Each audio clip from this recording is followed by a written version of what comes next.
meu Deus, na nossa alma, no nosso entendimento, Deus, para que nós possamos, ó Deus, ouvir a Tua palavra, Deus amado, e compreender aquilo que o Senhor tem para as nossas vidas, em o nome santo de Jesus Cristo. Amém e amém, Senhor. Bom, essa época agora é uma época que a gente sente falta de muita gente, né? O pessoal aproveita o tempo bom para passear. Se você estiver em casa, não se esqueça, não deixe de vir adorar a Deus, que é importante, mais importante ainda do que passear. Vamos ler então, o primeiro texto, João capítulo 17, do verso 11 ao 15. É o texto onde a gente está baseando aqui o que a gente está falando. Então vamos lá. Já não estou no mundo, mas eles continuam no mundo, ao passo que eu vou para junto de ti. Pai Santo, guarda-os em teu nome, guarda-os em teu nome, que me deste para que eles sejam um, assim como nós. Quando eu estava com eles, guardava-os no teu nome, para que me destes, no teu nome que me destes, e protegi-os, e nenhum deles se perdeu, exceto o filho da perdição, para que se cumprisse a Escritura. Mas agora eu vou para junto de ti, e isso falo no mundo, para que eles tenham o meu gozo completo em si mesmos. Eu lhes tenho dado a tua palavra, e o mundo os odiou, porque eles não são do mundo, como também eu não sou. Não peço que os tires do mundo, e sim que os guarde do mal, ou que os livre do mal. Bom, então a gente está aqui falando sobre João 17, essa oração de Jesus Cristo a Deus, e nós vimos a parte onde Jesus Cristo orou por Ele mesmo, tudo aquilo ali, né, foi muita coisa interessante a gente viu ali, e agora a gente vai ver aqui que Jesus Cristo está orando pelos seus, né? A gente já falou, Jesus Cristo estava orando aqui pelos discípulos, e Ele nessa oração Ele ora por todos os crentes que já existiram na face da terra, desde dias da antiguidade até os que ainda virão no futuro, Ele ora aqui por todos. Mas antes da gente entrar mesmo nisso aqui, da gente falar disso aqui, eu quero falar de uma coisa interessante que tem aqui nesse texto.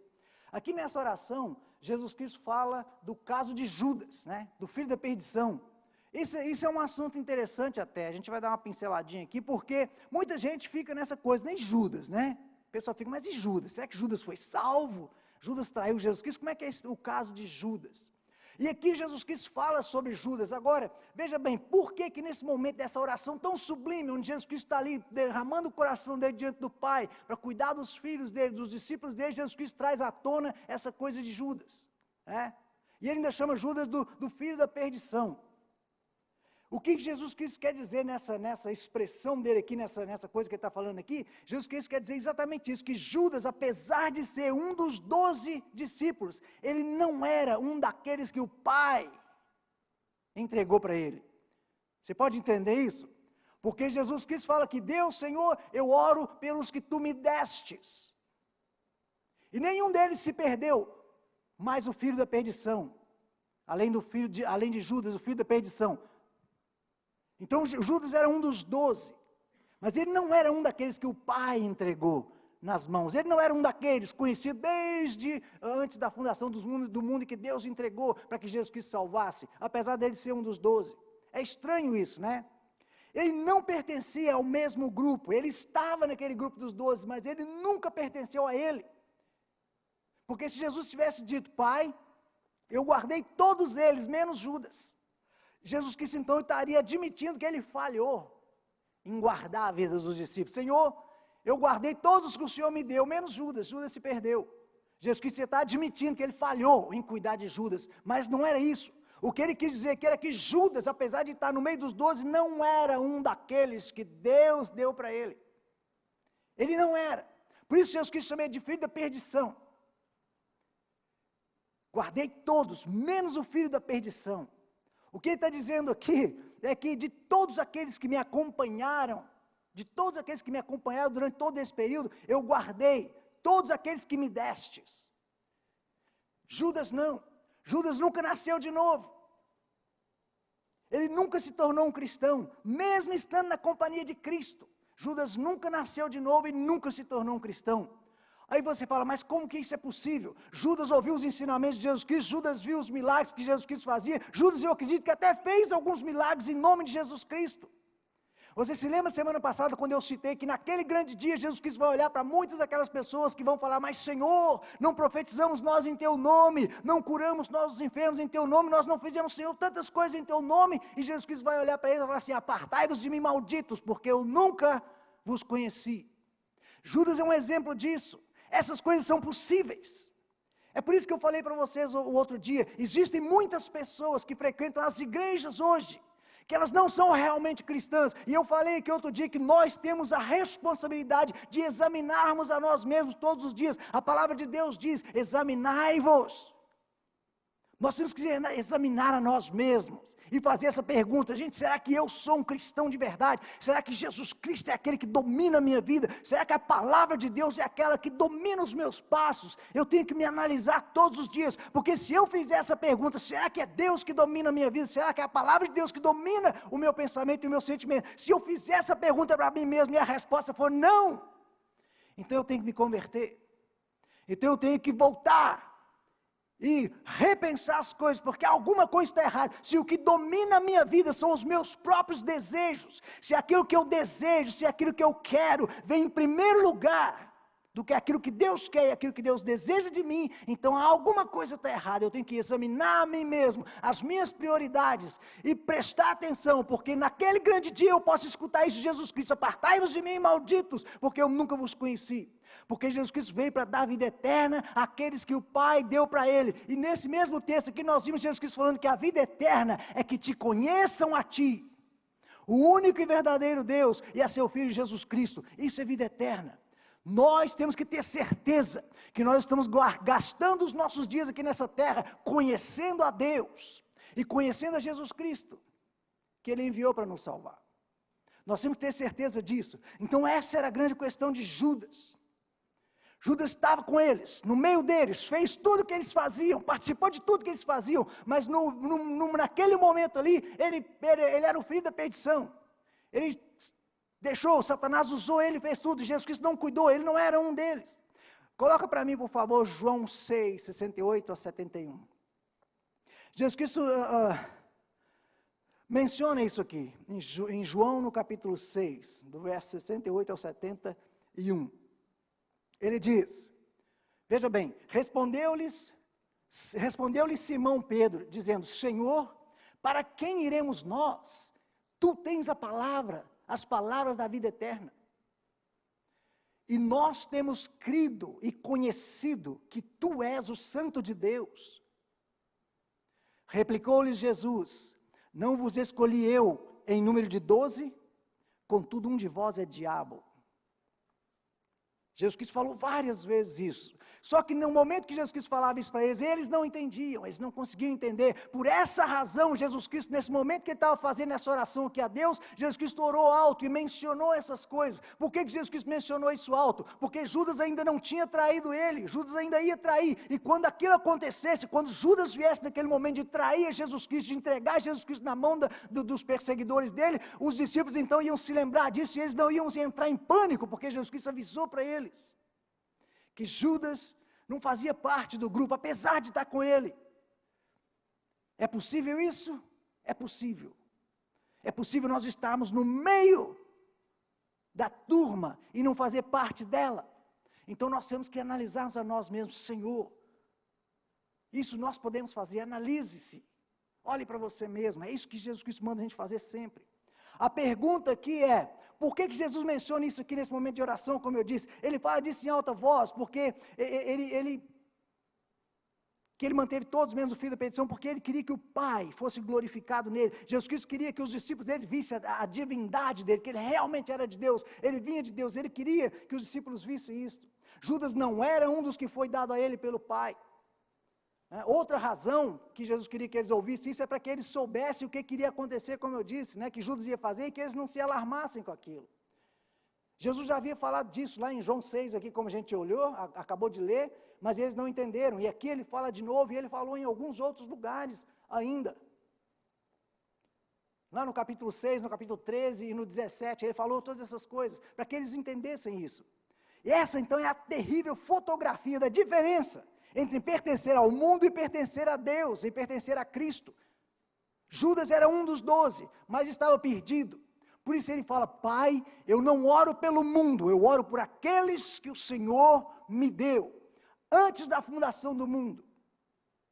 Nós temos, como eu disse outro dia, nós temos que nos alegrar. Jesus Cristo olhou para nós antes da fundação do mundo e nos conheceu. Ele nos entregou a Jesus Cristo. Eu falei disso também semana passada. Por que Deus nos entregou a Jesus Cristo? Ele nos entregou a Jesus Cristo para que Jesus Cristo nos transformasse, porque nós não poderíamos ser povo de Deus da maneira como nós estávamos. Nós estávamos totalmente poluídos pelo pecado, totalmente cobertos pelo pecado, totalmente longe de Deus. Ele nos entregou para Jesus Cristo e disse para Jesus Cristo: olha, pega eles, salva, transforma a vida deles, santifica a vida deles, glorifica a vida deles para mim e me entrega. E Jesus Cristo vai fazer um dia, vai entregar a gente para Deus assim, transformado como deve ser. E Ele já está fazendo isso na minha vida e na sua vida. Nós estamos nesse processo.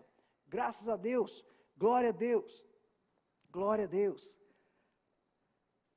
Estando com eles no mundo, eu os mantive em teu nome. O nome é uma outra coisa. Aqui nós vemos a urgência que Cristo coloca na necessidade de nós sermos mantidos. Nós temos que ser mantidos, porque nós não somos capazes de manter a nós mesmos, nós precisamos ser mantidos. E é Ele que faz isso na palavra de Deus, através do ensinamento da palavra de Deus. E Jesus Cristo estava para suportar a cruz, nós falamos sobre isso. Ele estava, esses eram os últimos momentos antes dele ser crucificado, antes dele ir para a cruz e suportar a cruz ali. Mas ele estava realmente preocupado com os discípulos, ele estava realmente preocupado com o futuro deles, né? Isso está muito claro, não somente aqui, mas em todos os outros ensinamentos de Jesus Cristo. Isso mostra para nós que a vida de um cristão aqui nesse mundo, ela é uma vida de conflitos, batalhas espirituais. Por isso lá em Efésios 6, né, Paulo fala para que nós coloquemos toda a armadura de Deus. Nós temos que nos vestir com toda a armadura de Deus. Não é somente com o capacete, não é somente com o escudo, não, com tudo, com o capacete, com o escudo da fé, com a espada, que é a palavra da verdade, com o nosso peitoral, com todos os aparatos da perna. Nós temos que nos colocar totalmente guardados e vestidos na armadura de Deus. As forças espirituais do mal, elas são totalmente antagonistas a Deus e a Cristo, e em contrapartida a nós, porque nós estamos em Cristo. Então as obras do mal, tudo que existe no mundo, tudo é antagônico a nós, né? É contrário a nós, elas forçam contra nós o tempo todo, porque nós estamos em Cristo. Isso é uma coisa natural, totalmente natural. O inimigo, ele não nos ataca porque ele está interessado na nossa vida. A gente pensa, né? Por que tem tão especial em mim que o inimigo fica me atacando? O inimigo não ataca a mim e a você porque ele está interessado em nós, não. O inimigo, ele nos ataca somente com o interesse de estragar a glória de Deus, somente com o interesse de destruir o perfeito trabalho, a perfeita obra de Deus em nossas vidas. 1 Pedro 5,8 diz assim: sede sóbrios, vigiai, porque o diabo, vosso adversário, anda em derredor, bramando como um leão, buscando a quem possa tragar. Eu não acho que eu entreguei esse versículo. Quando o Senhor usa essa palavra mundo, é uma outra coisa que a gente tem que prestar atenção. Quando Jesus Cristo usa essa palavra mundo, isso não quer dizer o mundo físico, né? Não quer dizer o mundo físico. Quando ele fala dessa palavra mundo, ele está falando isso num sentido espiritual. E essa palavra mundo, no sentido espiritual, ela é usada por todo o Novo Testamento. O que significa isso? A mente, a aparência, a organização do mundo atual, né? As Escrituras descrevem tudo isso aqui como os poderes e as forças opostas a Deus, onde Satanás é rei. Isso é o mundo. Por isso Jesus Cristo diz: eu dei a eles a sua palavra, e o mundo os odiou, porque eles não são do mundo, como eu não sou do mundo. Em João 17,15, ele fala assim: Pai, eu não peço que os tire do mundo, mas que os livre do mal. Jesus ora para que Deus, Ele nos mantenha, ou Ele nos mantenha, assim, ele nos livre do maligno, né, em todas as suas formas, né, que possam ser manifestadas sob o domínio de Satanás. O diabo, ele nos ataca de várias formas, né? Uma forma como o diabo nos ataca é nos enchendo de orgulho. O diabo nos enche de orgulho e nos enche de euforia por várias coisas, né? Por várias coisas. E no contrário, ele também nos deprime com desespero. Então ele brinca com os dois extremos dos nossos sentimentos. Ele nos ataca dessa forma. As pessoas ficam perplexas, né? Muitas vezes com esse pedido de Jesus Cristo aqui para não tirar eles do mundo. Pai, eu não peço que o Senhor os tire do mundo, mas que os livre do mal. As pessoas ficam perplexas, mas por quê? Né? Por quê? Porque não ser levado para os céus no momento em que a gente se torna cristão. Já pensou? Eu me torno cristão e já sou levado para o céu para ficar livre de toda essa coisa. Bom, se fosse assim, ninguém ia querer aceitar Jesus, quer aceitar Jesus e morrer, né? Ó, aceita Jesus, você vai morrer. As pessoas não queriam. A coisa não funciona desse jeito, né? Por que a gente não é imediatamente feito perfeito e sem pecado no momento que nós aceitamos Jesus Cristo? Por quê? Né? Ou por que a gente não é imediatamente santificado e se torna santo totalmente, ou automaticamente liberto de todas as consequências do pecado? As pessoas perguntam por quê? Por que as coisas não são automáticas assim? Por que nós deveríamos ser deixados aqui para sofrer e suportar todas essas coisas que acontecem? Por que a segunda vinda de Cristo demora tanto, né? E o mundo seja feito todo perfeito de novo, aquela coisa maravilhosa, bonita, gostosa de estar. Por que tudo isso? Bom, a resposta fundamental para isso aqui é que esse é o jeito que Deus escolheu para fazer. E a gente tem que aceitar, a gente tem que estar contente com a forma que Jesus Cristo escolheu para fazer, mesmo que a gente não entenda. Isso é fé. Quando nós temos fé e acreditamos e confiamos em Deus, nós aceitamos a forma com que Deus faz as coisas. Isso é sabedoria de Deus, é a maneira como Ele lida com o seu povo. Além disso, Cristo diz, assim como me enviaste ao mundo, eu os enviarei também. Está nesse texto. Porque Deus Pai enviou Jesus Cristo no mundo para fazer uma obra. Ok, Jesus Cristo agora nos prepara, Ele está nos preparando e Ele diz, Pai, assim como Tu me enviaste ao mundo, eu os enviarei também. Então Jesus Cristo foi enviado por Deus, agora Jesus Cristo nos enviou. Ou seja, nós temos uma função, nós temos uma obra a fazer, nós temos algo a fazer. Jesus Cristo Ele nos preparou, Ele nos salvou, Ele limpou o nosso coração, a nossa vida, nos deu uma nova natureza, um novo entendimento para que nós possamos ir e fazer. Então nós temos uma obra. É como se Ele estivesse dizendo assim, olha, eu fui e fiz o trabalho, agora é a hora de vocês também irem fazer. Então nós temos que fazer, nós temos algo a fazer. Ele está esperando isso da gente. E nos deixar aqui neste mundo, mesmo com esse mundo do jeito que é uma parte do processo de ser aperfeiçoado por Deus. Todos nós precisamos ser levados ao pó. Nós temos que nos humilhar, a gente tem que ser libertos do orgulho, né? E dessa coisa, essa presunção que a gente tem, porque o ser humano tem muito orgulho, muita presunção. Nós temos que ser livrados de tudo isso, libertos de todas essas coisas, prontos. E o nosso processo de ser preparado para a glória divina nos céus, é sermos deixados aqui nesse mundo, não sermos retirados dele. É aqui que nós nos preparamos. Essa vida aqui, ela é um ensaio para as coisas maravilhosas que Deus tem para nós na glória dEle. Porque uma coisa disso nós temos certeza, que nós vivemos aqui nesse mundo, nessa carne, mas nós estamos ansiosos esperando, porque um dia nós vamos ver todas as grandes coisas, maravilhosas coisas que Deus fez. Eu fico imaginando, nós nos maravilhamos com coisas que os homens fazem, né? Tantas cidades bonitas, tantas construções bonitas, tantas coisas bonitas, tanta tecnologia. Imagina o que é que Deus tem na glória. Imagina as coisas que Deus fez e que nós ainda vamos ver. A Bíblia diz que são coisas que olhos nunca viram, nem passou pela mente do homem, coisas tão maravilhosas. Então nós temos muito que olhar para frente e esperar nele. Deus, Ele nos deixa aqui, Ele nos capacita, Ele nos fortalece para que a gente possa atravessar tudo isso de cabeça erguida, invictos, mais que vencedores em Cristo, como é a promessa dEle, sobre tudo aquilo que vier. Então nós vamos agradecê-lo, porque Ele teve suficiente confiança em mim e em você, para nos deixar aqui nesse mundo perigoso e cheio de coisas malignas como é. Ele nos confiou, Ele confiou em nós, e Ele confiou na capacidade de Deus, o Pai, para nos manter, porque Deus nos mantém, irmãos. Às vezes a gente tem medo, eu não vou conseguir, eu não vou aguentar, é muita coisa maligna, é muita coisa na minha cabeça, é muita influência maligna, mas a promessa dele e a oração de Jesus Cristo foi para que Deus nos mantesse e nos livrasse do mal. Então Deus vai fazer isso. Algumas pessoas olham para si mesmas e falam assim, gente, mas eu não tenho condição de falar nada, eu não tenho condição de pregar para ninguém, eu não tenho condição de levar a palavra para ninguém, eu não tenho condição de fazer nada para Deus. Olha, isso seria dizer que Deus, Ele falhou em me dar, a mim e a você, condição de ir fazer aquilo para que Jesus Cristo nos enviou. E Deus não falha. Se Deus nos pôs aqui para fazer um trabalho, Ele nos capacita, para isso é o que a palavra de Deus, Ele nos capacita. Ele nos deu o Espírito Santo para fazer isso, então nós podemos. E falar que nós não podemos é dizer que Ele falhou em nos capacitar, e Ele não falha, nunca. João 17 diz, Pai, santifica-os na Tua verdade, a Tua palavra é a verdade. O desejo do Senhor Jesus Cristo, então, era que o seu povo fosse mantido por Deus, não fosse tirado do mundo, mas fosse mantido. E como que o povo de Deus é mantido? Através da santificação. Isso aqui é algo importante, muito importante. O primeiro significado dessa palavra santificação é algo separado para Deus, é ser separado para Deus, para o serviço de Deus. E santificação não é uma coisa só para pessoas, não é um termo usado só para as pessoas, né? Montanhas são santificadas, como por exemplo o monte onde a lei foi dada, né? O Monte Sinai é um lugar santo, sagrado, totalmente santificado para Deus.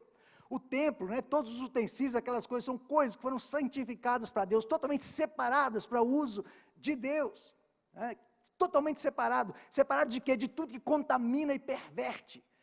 Isso é ser santificado, ser separado de tudo que contamina e perverte. Mas também a santificação é algo que é separado completamente para o uso de Deus e do ministério de Deus. E isso também serve para pessoas como eu e você. E esse termo santificação, ele é frequentemente usado para cristãos, para nós os cristãos. Eu te dei 1 Coríntios 6:11, Daiane. Não? Então, se não, então deixa que eu falo. Bom, 1 Coríntios 6:11 diz assim: e é o que alguns têm sido, mas haveis sido lavados, mas haveis sido santificados, mas haveis sido justificados em nome do Senhor Jesus Cristo, pelo Espírito Santo do nosso Deus. Como cristãos, nós estamos então separados do mundo, e a santificação pela palavra nos faz ainda mais separados do mundo, nos faz ainda mais especiais. Nós somos adotados, tirados do mundo, separados. E agora nós estamos sendo transformados à imagem de Cristo, para que nós sejamos o povo de Deus, o povo que Ele quer que nós sejamos. Por que Jesus Cristo ora pela nossa santificação? Porque essa é a maneira pela qual nós seremos mantidos fora do mundo. E por causa do trabalho que nós temos que fazer. É assim que nós somos mantidos, pela nossa santificação. E a maneira como nós somos santificados, ela é muito importante.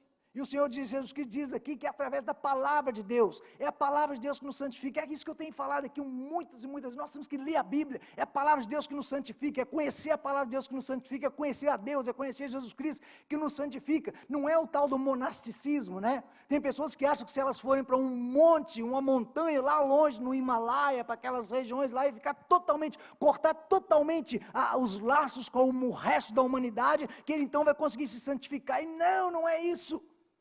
Jesus Cristo, ele mostrou que Jesus Cristo era tão santo, que ele se sentava junto com os publicanos e os pecadores, e ele não fazia o que eles faziam, eles não pecavam com eles. Isso é justificação, isso é santificação, é nós sermos santificados pela palavra de Deus, de uma forma tal, que nós vamos nos sentar com os pecadores, e não vamos participar dos pecados deles. É isso que é santificação, e é isso que Jesus Cristo quer, porque como é que nós vamos influenciar o mundo, se nós fugirmos do mundo? Eu trancar na minha casa e não sair de casa, eu não estou me santificando. Eu estou me escondendo, e a primeira vez que eu pôr a cara para fora, eu vou me estrepar todo. É igual antibiótico, né? Se você não toma antibiótico, qualquer coisinha que entra no seu sistema te dá uma doença terrível, e tem gente que até morre. Mas se você é exposto, né, às coisas, igual criança, anda descalço, brinca na lama, aquela coisa, você é exposto àquela coisa toda, você cria aquela resistência.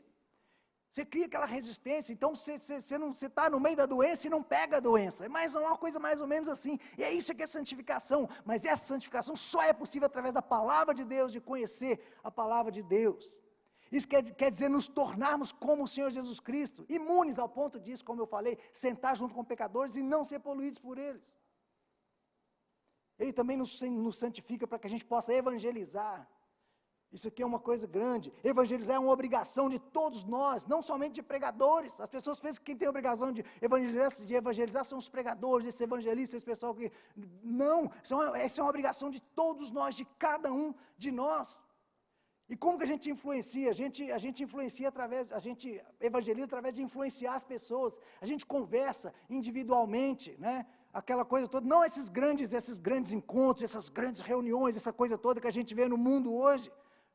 Porque a única forma, que Jesus Cristo diz aqui, que a única forma de nós ganharmos o mundo, de nós realmente evangelizarmos corretamente, é através da santificação. Por quê? Não é através de grandes eventos, por exemplo, de descobrir do que as pessoas gostam. A gente descobre que as pessoas gostam disso, as pessoas gostam de música. Ok, vamos encher a igreja de música então, para chamar as pessoas. A gente faz isso, as pessoas vêm, depois desaparecem. Vamos fazer grandes banquetes e festas, as pessoas vêm, e depois desaparecem. Por quê? Porque essa não é a forma correta. Nós evangelizamos através da santificação. Nós temos que nos santificar, porque uma coisa que é muito interessante é que o mundo, ele não quer ouvir pregações. Pregações, como nós estamos fazendo aqui, são para nós os cristãos, porque nós nos alimentamos da palavra. Agora o mundo não quer ouvir pregações, eles não querem ouvir pregações. É através da santificação, Olha só, eu coloquei uns exemplos que eu não vou ter tempo de fazer isso, mas, por exemplo, Gideão, Deus escolheu ele para poder livrar o povo lá. Gideão escolheu logo um exército, 32 mil pessoas, né? 32 mil pessoas vieram, Deus foi cortando aquilo até ficar 300 pessoas, e agora vocês santificai-vos, porque amanhã eu vou entregar o inimigo nas suas mãos. Qual que é o segredo? Não é o número, não é a quantidade, é santificai-vos. Santificação é a forma de fazer a coisa. Jonathan, outro exemplo maravilhoso é Jonathan e o escudeiro dele, né? O povo, os filisteus estavam cercando Israel estava totalmente perdida já, totalmente cercada. Eles estavam totalmente acuados de todo aquele grande exército de filisteus. Jonas estava ali com o escudeiro dele. Jonas era uma pessoa que amava a Deus e confiava no Senhor. Jonas e o escudeiro dele, ele falou para o escudeiro dele: olha aqui, a gente vai se mostrar para o inimigo. Se o inimigo falar, vem aqui, vem cá junto com a gente, isso é porque o Senhor nos entregou entregou eles nas nossas mãos. Se nós apresentarmos e eles falar, vem, o Senhor nos entregou eles na nossa mão e a gente vai entrar para dentro. Imagina, um homem com uma espada e um escudeirinho atrás vão entrar para dentro do inimigo. Isso é fé. Mas era uma pessoa santificada. E ele foi, se apresentou para o inimigo, e o inimigo, viu que aqueles dois israelitas assim, os israelitas estão dando sopa, vem cá. A intenção dele era vem cá para poder matar. Quando eles falaram, vem cá, Jonathan, o Senhor os entregou nas nossas mãos. E eles foram. E entrou Jonatas e o amiguinho dele, chegou e cortou todo mundo na espada. Olha, aqueles dois meninos ali, com a fé que eles tinham, com a santificação, com a confiança no Senhor, todo aquele exército foi entregue nas mãos dele. O resto do povo de Deus escutou aquele barulho todo. O que está acontecendo? O rei Saul mandou, conta aqui, vem quem está faltando aqui no nosso meio. Eles contaram e falaram, está faltando o seu filho Jonathan e o escudeiro dele. E eles olharam aquela coisa toda. Quando eles correram até o acampamento do inimigo, eles estavam todos se matando uns aos outros. Mas aí Jonas, é claro, mas o escudeiro dele já tinha colocado um monte de gente para deitar. Deus entregou ele nas mãos dele. O que é santificação? Se nós queremos ganhar alguma coisa, especialmente em evangelização, é através de santificação. Essa é a coisa. Foi isso que Jesus Cristo colocou, é santificação. João Batista no deserto sozinho, um homem sozinho, totalmente sozinho. João Batista no deserto, estava ele lá pregando a palavra de Deus, e multidões de pessoas estavam indo até ele, um homem sozinho, santificado, totalmente separado para Deus. Não são as multidões, não são os grandes eventos, não são os grandes estádios cheios de pessoas, não são os grandes renomados pregadores que vão chegar lá e fazer aquela coisa toda. Não, é santificação. Santificação. É o nosso contato, sabe, uma pessoa com a outra, porque como eu disse aqui, o mundo ele não quer ver a pregação, o mundo não quer pregação, o mundo ele quer olhar para você e ver que tem algo diferente na sua vida, porque o mundo fala assim, qual que é a vantagem de ser crente? O que o crente tem que eu não tenho? O crente ele é melhor, ele é mais bonito, ele é mais gentil, ele é mais cuidadoso, ele é mais um monte de coisa. O que o crente tem que eu não tenho? O que o mundo quer ver, o mundo quer olhar para mim e para você e ver vidas transformadas. Eles querem olhar para mim e para você e ver o Espírito Santo agindo através de nós. Eles querem olhar para mim e para você e ver o nosso testemunho. Então o que eu faço? Eu me santifico na palavra de Deus, e eu vivo uma vida santificada, porque o mundo vai olhar para mim e vai ver que eu sou um cristão, ele vai ver que tem algo diferente em mim, e aí ele quer também, porque tem algo diferente em mim. É através da santificação, a transformação da igreja, a reforma da igreja. A igreja estava num caminho, a igreja estava na escuridão, nas trevas total.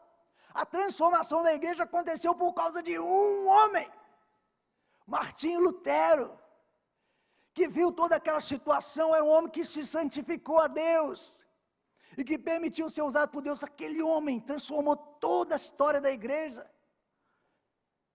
E existe esse ditado que diz que eu e Deus somos a maioria, e é dessa forma. Eu e Deus somos a maioria. A igreja, a unidade da igreja, irmãos, não é quando todo um número, todas as denominações, todo mundo vem junto, não. A unidade da igreja é quando nós todos estamos em um só espírito, nós todos estamos com um só pensamento, vamos nos santificar, para que Deus possa fazer alguma coisa através de nós, porque Deus, Ele não usa um vaso que está totalmente podre, Deus não usa um vaso que não seja santificado, Deus não usa, absolutamente não.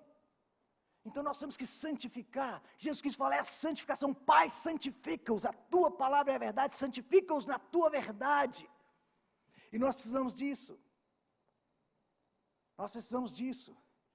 Como os homens, as pessoas do mundo falam, pregar é fácil, mas cadê a prática? Ir numa grande pregação, num grande coisa é muito fácil. Eu posso, qualquer um pode estar olhando para mim aí agora e falando, pregar é fácil, né? Cadê a prática? Eu tenho que ter certeza que eu estou vivendo uma vida, que eu possa subir aqui e falar isso sem ninguém levantar daí, vir cá e jogar na minha cara. Você anda fazendo isso, você anda fazendo isso, você anda fazendo isso. Ou alguém entrar ali agora, esse aí eu vi. Santificai-vos, para que Deus possa fazer alguma coisa através de nós. O mundo nos observa. O mundo nos observa. Todos os dias. Todos os dias. 1 Pedro 2, 11 e 12, eu te coloquei, Daiane. O primeiro passo do evangelismo, então, é começar conosco, através de nós sermos santificados, na verdade, na palavra de Deus. Vamos ler esse texto, que é importante esse texto. Olha, amados, exorto-vos como peregrinos e forasteiros que sois, a vos absterdes das paixões carnais. Veja bem, nós não esperamos que o Espírito Santo venha, nós não esperamos que Deus venha e tire de nós, não. Ele diz aqui, Paulo pede que vocês se abstenham. Abstenham das paixões carnais, que fazem guerra contra a alma. Mantendo exemplar o vosso procedimento no meio dos gentios, para que naquilo que falam contra vós outros, como de malfeitores, observando-os em vossas boas obras, glorifiquem a Deus no dia da visitação. É só aí? Não tem mais? É só até aí, né? Ok. Amém.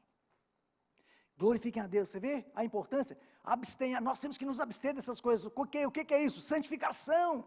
Eu tenho que me santificar, para que as pessoas olhem e vejam em mim, que realmente eu sou diferente. Estou terminando. Provemos, a gente tem que provar pela nossa vida, e pelo nosso trabalho, que aquilo que as pessoas falam de nós é errado. E nós possamos atraí-las através das nossas boas obras, daquilo que nós fazemos em santificação. Quando nós evangelizamos, nós pregamos santidade, né? Que é a única maneira para se ver a Deus, para se chegar diante de Deus, é ser santo. Não é somente ser perdoado dos pecados, porque ser perdoado dos pecados é fácil. Jesus Cristo já fez isso por nós. Jesus Cristo já perdoou o meu pecado e o seu pecado. Os nossos pecados já são perdoados. Agora, santificação é alguma coisa diferente. Ele faz isso em nós através do Espírito Santo e é pela palavra de Deus. Nós temos que mergulhar na palavra de Deus e conhecer a Deus. É a única maneira de fazermos isso. E se nós somos tementes a Deus, santos, como o nosso Senhor Jesus Cristo. A palavra de Deus diz que Ele foi o primeiro de muitos.